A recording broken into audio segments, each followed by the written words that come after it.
Welcome back to the Halo Chronicle. I am Chaos Man, and this is part 3 in my series, chronicling the fall of the Forerunners within the Halo mythos.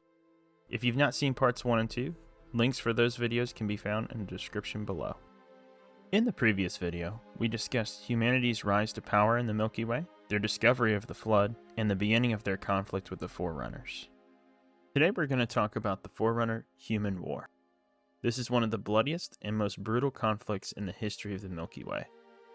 Unlike the Forerunner Precursor War, this was not a one-sided war. Both sides took tremendous losses that they would not recover from for thousands of years.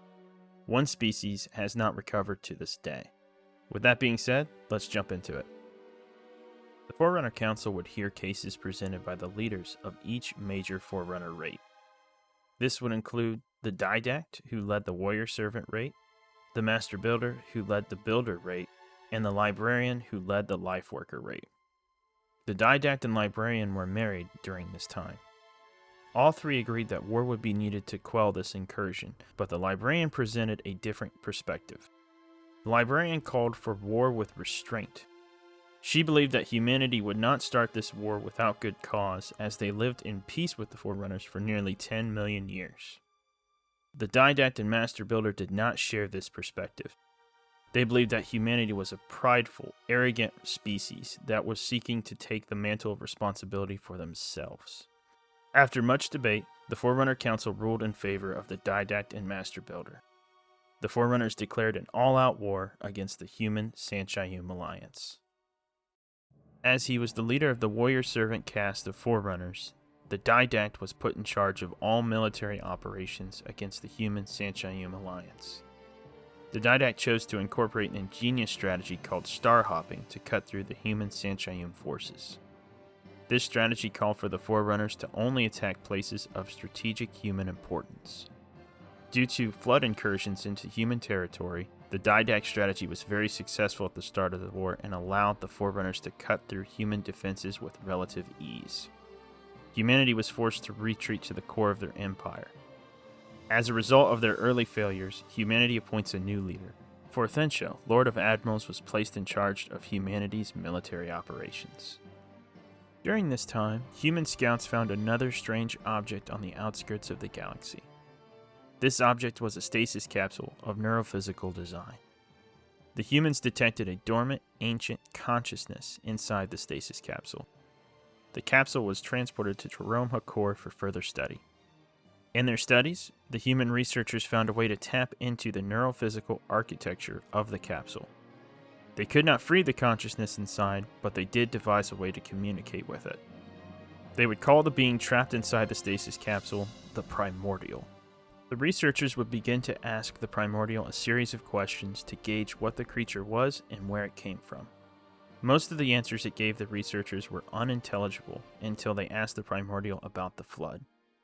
The answers it gave regarding the Flood haunted the researchers so badly, it led some of them to commit suicide rather than live with what they had just learned.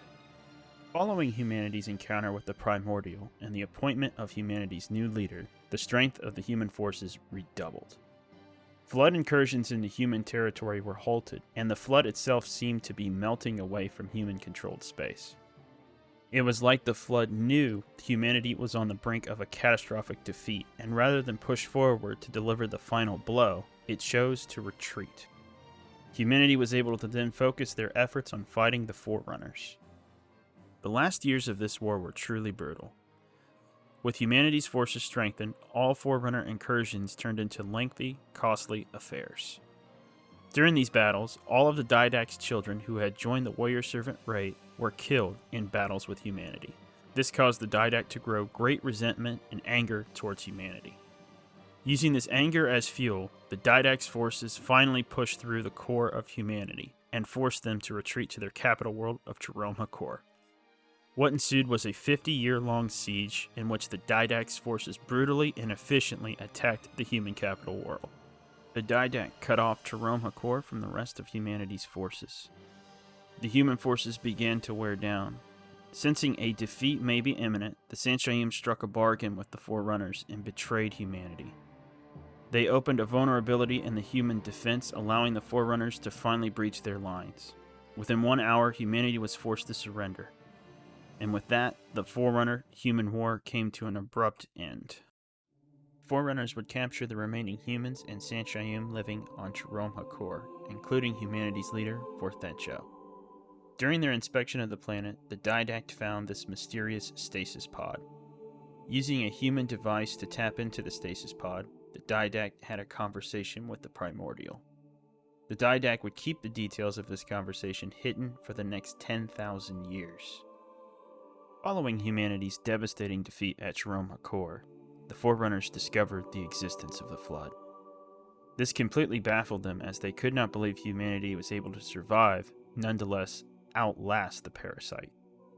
The Forerunners quickly moved to eliminate any remaining traces of the Flood. They also gathered specimens for the librarian and her life workers to research.